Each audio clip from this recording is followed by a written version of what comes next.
As more and more begin to know, the status quo has got to go. They're bound to say yes to a man named Dr. No, a man who makes the establishment panic. Grassroots are growing way too wild, too organic.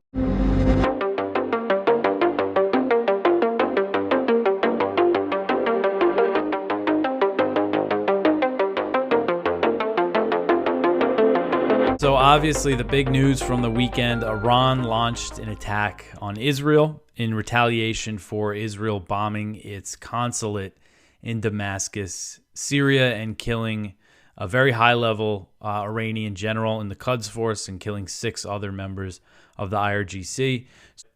Iran did is they fired 300 missiles and drones, over 300 missiles and drones. So it was a pretty big attack. They announced it as they launched them, and then it wasn't until a few hours later, because they launched them from Iran, that it reached Israel. It seemed like they were firing the drones first to distract the Israeli air defense systems, so then some of the missiles could break through. And the U.S. and the U.K. and Jordan actually helped intercept the missiles as well. So the U.S. directly intervened in defending Israel. It looked like most of the missiles and drones were intercepted by either air defenses or the other countries I just mentioned.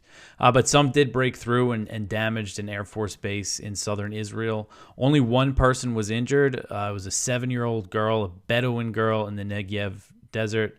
Of course, it's the someone who has absolutely nothing to do with any of this that ends up getting hurt. But only one injury, and nobody was killed. So it's basically been left off at a point where Israel might not have to respond, but they're saying that they will. So while the U.S. is signaling that it seeks de-escalation and will not support a potential Israeli attack on Iran, it is unclear what Israel will do next. The Israeli War Cabinet convened to discuss the situation on Sunday, and Israeli media reports said that they agreed a response would come, but they didn't decide on where or when. And there's a quote from Benny Gantz, an Israeli War Cabinet minister. He vowed that Israel would respond, but signaled that it would not be imminent. Gantz said that the event is not over and that Israel should, quote, build a regional coalition and exact a price from Iran in a way and at a time that suits us, end quote. So while we have Biden saying that the U.S. wouldn't support offensive action against Iran, they're still saying that they will defend Israel. So that means basically if Israel decides to do something on its own, and it doesn't, to me, I haven't seen any indication that Biden is telling them, don't escalate this thing. We're not going to bail you out. So if Israel does end up attacking Iran in another way, whether they hit Iranian territory, if they do something like bomb an embassy again, you never know what they might do. The U.S. is saying that it will defend Israel, essentially. So a top U.S. general told Congress last week that Russia's military is 15% bigger today than it was before the February 2022 invasion of Ukraine. And this means that the goal of weakening Russia has totally failed. So this is Christopher Cavoli. He's the head of U.S. European Command. So he said the army is larger by 15% than when it invaded. He said that Russia increased its frontline troop strength from 360,000 to 470,000 over the past year, mostly due to Russia raising the maximum age of conscription from 27 to 30. Listen to this quote. He said, quote, in sum, Russia is on track to command the largest military on the continent. Regardless of the outcome of the war in Ukraine, Russia will be larger, more lethal, and angrier than the West when it invaded, end quote. So, again, this is something Secretary of Defense Lloyd Austin declared back in April 2022, that one of the goals of this thing was to weaken Russia. And more recently, we've seen hawks in Congress when they're trying to justify continuing fueling this thing, when they're trying to get more money for it. The claim is that, we're getting our money's worth. Russia's military is taking a beating and no Americans are dying. It's just the Ukrainians who are dying. But here we have a very high level U.S. general saying, nope, Russia's military is bigger and stronger than it was before, and they've also really increased their industrial capacity, and they're way outproducing the U.S. and NATO when it comes to artillery shells, tanks, and things like that. So this all goes to show that time is very much on Russia's side. So this article is from Will Porter, and it says U.S. lawmakers have passed a bill reauthorizing the Foreign Intelligence Surveillance Act, a law which allows the government to surveil American citizens without a warrant. A small group of Republicans previously blocked the vote, but allowed it to proceed following a minor amendment to the law. The 2-year extension passed the House on Friday in a bipartisan vote of 273 to 147, with 126 Republicans and 147 Democrats supporting the bill. So now it goes to the Senate. There was an amendment that somebody tried to include that would have forced federal agencies to obtain warrants before spying on Americans, which seems completely reasonable, but that amendment failed. So it went through. Speaker Johnson supported it. And I went over the story recently that the vote was initially blocked. So there was some hope there, but then they pushed this thing through.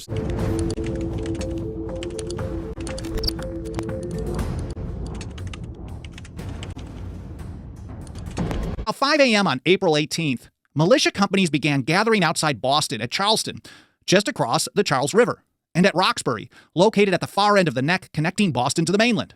Had about, again, discussions and only in discussions that end only in discussions are nothing. It's idle wind to tyrants. So if you don't interfere with the enforcement of their laws, they're going to keep going with it. So they interfered with the enforcement. The government ramped it up. They're going to keep pushing it until people back down. And eventually, sometimes they have to ramp it up a little further. And that's what happened here on April 18th. And this is again 2 years after this whole tax thing started in Ipswich in 1687. At about 8 a.m., the Charleston companies boarded boats and crossed the river while Roxbury companies marched down the neck and into the city. Simultaneously, men from the ancient and honorable artillery company, that's an important one to learn about some other time, entered the homes of the regimental drummers in the city, confiscating their equipment. The militia companies met at about 8:30, joined by a growing crowd, and began arresting Dominion and regimental leaders. I mean, literally, the backbone that these people had. They went in, organized a militia, called people to arms, and then arrested the government officials. Now, I'm not saying that may be the best strategy for today, but it certainly might be something to think about another time. They eventually surrounded Fort Mary, where Andros was quartered. Now, sometime before noon, this breaks down pretty quickly. An orange flag was raised on Beacon Hill, signaling another 1,500 militiamen to enter the city. These troops formed up in the market square where a declaration was read. I have the full text of the declaration. Some of it is kind of like a list of grievances. So we see this tradition of listing out the grievances, explaining what went down and what the way things are supposed to be and why you're fighting, why you're saying no to these people. So this kind of process is very old school. 1689, they write, in a little more than half a year, we saw this commission superseded by another, yet more absolute and arbitrary. So they're talking about the new Dominion, with which Sir Edmund Andros arrived as our governor, who besides his power, with the advice and consent of his council to make laws and raise taxes as he pleased. Arbitrary power is listed as one of the so-called grievances. They're injuries and usurpations in the Declaration of Independence. This is arbitrary, unlimited power, power without right. This is also one of the things that they mentioned in the reason why they were fighting. The declaration drafted by John Dickinson and Thomas Jefferson and passed by the Continental Congress on July 6, 1775, just months after the fighting really started ramping up there. And they said, look, why we shouldn't even have to list all of our issues in detail because they claim unlimited power over us in all cases whatsoever. Again, a tip of the hat to the Declaratory Act. So arbitrary, unlimited power of one dude or a group of people saying they can do what they want when they want. Resistance to that, not just opposition in word, but resistance in action as well, is a long part of the American tradition, going well before the founding generation and the old revolutionaries. Back to this resolution or this document that was read there. Several companies of redcoats were now brought from Europe to support was what to be imposed upon us, not without repeated menaces that some hundreds more were intended for us. This is also a precursor to the opposition to standing armies, using the military to enforce the will of arbitrary power, and then also recognizing that once you allow one thing to happen, you're going to have hundreds more problems that were intended for us. They don't even know what could have been coming next.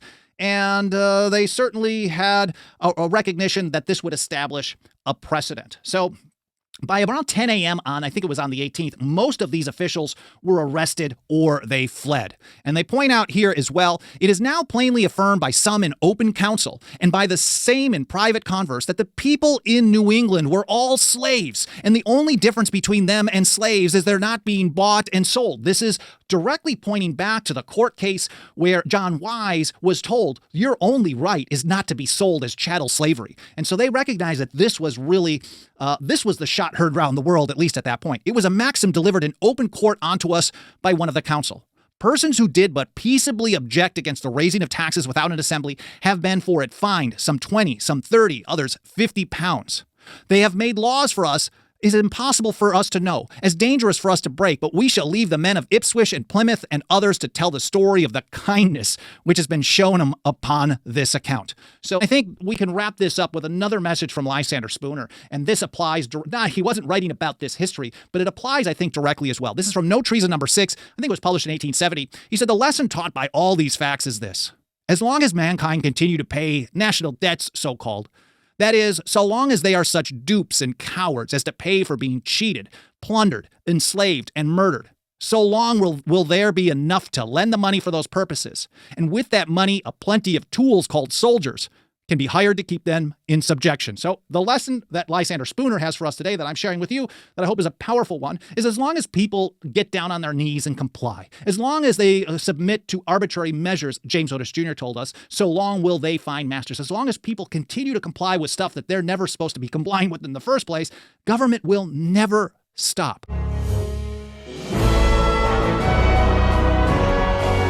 Old neocon saying, never let a crisis go to waste. Right. And if you can, let's skip ahead to that when we're talking about Speaker Johnson, if you can, that clip about him. There we go. Speaker Johnson says House will vote on more Israel aid this week. So again, it's never let a crisis go to waste. The question is, he's going to bring that $95 billion bill back to the floor. He was interviewed on Fox News over the weekend where he said, it's critically important that we stand by our ally Israel. We should not be dictating their strategy or calling for new elections. They're fighting for their very existence, and it's never been more important for us to stand with them. Now, the middle one we agree with. We shouldn't be dictating their elections or anything, but we also shouldn't be backstopping them with all this money when we don't seem to have any money. But he's clearly using this as an excuse to get members of Congress to get down to the floor and vote for this money for Israel. And it's also being used for a good example why some want to get rid of the speaker. Yeah. There's a proposal there, and it still may happen because it's such a contradiction, going from one position to another, which sort of bewilders us. We think you're supposed to, speak the truth as you best know it and work in that direction, and don't flip-flop and don't be inconsistent in what we do and say. But anyway, it's going on, and I think the money will always flow. Yeah. Because if it's not approved by the Congress, that never stopped them from anything, Yeah. See, there's a lot of secrecy goes on how they take care of their friends in power. Yes, absolutely.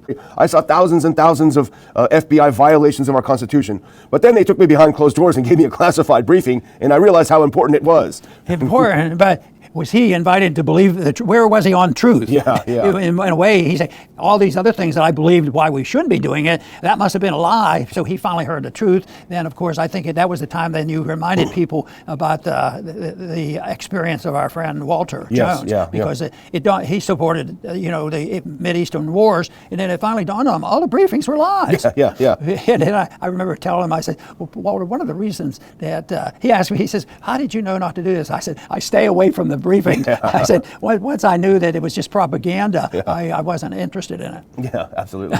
Don't get confused with the fact. Yeah. Well, I want to just play one clip because I saw it just before the show, and this, I think, perfectly encapsulates the hypocrisy of the U.S. and the U.K. Here's David Cameron, former Prime Minister. Now he's the Foreign Minister of the UK, and he's appearing on the BBC, and he's saying what a bunch of savages the Iranians are because they attacked Israel. And the reporter surprises him with actually a pretty good journalistic question. Let's listen in. And I think the whole world can see all these countries that have somehow wondered, well, what is the true nature of Iran? It's there in black and white. What would Britain do if a hostile nation flattened one of our consulates? Well, we would take the very strong action. And I think the whole world. We would take very strong action. Good debater. Take very strong action. So there you have it. Boy. So we'll see. Hopefully, I think that right now both sides can take the win and just go home. right now. Israel can say we shot down most of their weapons. We demonstrated that we can defend our airspace for the most part. And Iran can say, well, for the first time, we hit Israel on Israeli territory. Someone joked on Twitter, this is the first direct flight to Israel from Iran since 1979. Yeah, it'd be better to declare a ceasefire, at least till the election, and let the two candidates have a debate. Let them have a debate every week on this policy. Yeah. But no shooting, peace in our time, at least for a few months. Well, this whole admission by General Caviola really exposes the lie that we've been hearing all the time. In this, as they've claimed, well, Russia has lost 300,000 troops and Ukraine has only lost 30,000 troops. And that's what they say. That's the official line. So if that's true, how is it possible that Russia losing 10 times more troops is stronger than they were when they started, and Ukraine losing 1/10 of the number of troops is weaker and is losing? It doesn't make any sense. And Caviola said himself, he said, over the past year, Russia has increased its frontline troop strength from 360 to 470,000 troops. Well, how's that possible if you lost 300,000? I'm not a math whiz, but to me, something doesn't add up with those numbers, Right, and reality will set in, eventually. But there's going to be a lot of rough sledding, in the meantime. Yeah, absolutely. So. And as you suggested, here's another piece, though, showing that reality is breaking through. And this is Paul Joseph Watson has this piece out, but you can see pieces like this everywhere in the mainstream. If you can put that very last clip up, Ukraine is at serious risk of losing the war. Warns top ex-general. This is a UK general who's saying the same thing, that Ukraine is seriously risky. Now that's always a segue for them to say, but if we send them some more money, they'll start winning again. But when they've been lying the entire time, it's really hard to believe them, especially when you look at the numbers that Caviola himself admitted. They're stronger, they have more troops, whereas Ukraine, they're desperate. They're desperate for troops. You've seen videos of them pulling guys off the streets, forcing them to go fight the front line. Yeah, because it's pretty apparent they're not doing well. Yeah. It's also the reason why some people are getting cold feet when they thought, with our help and NATO's help, a lot of this stuff would be ending, and it's not. So one thing they want to do, though, is continue the process, and it doesn't faze them.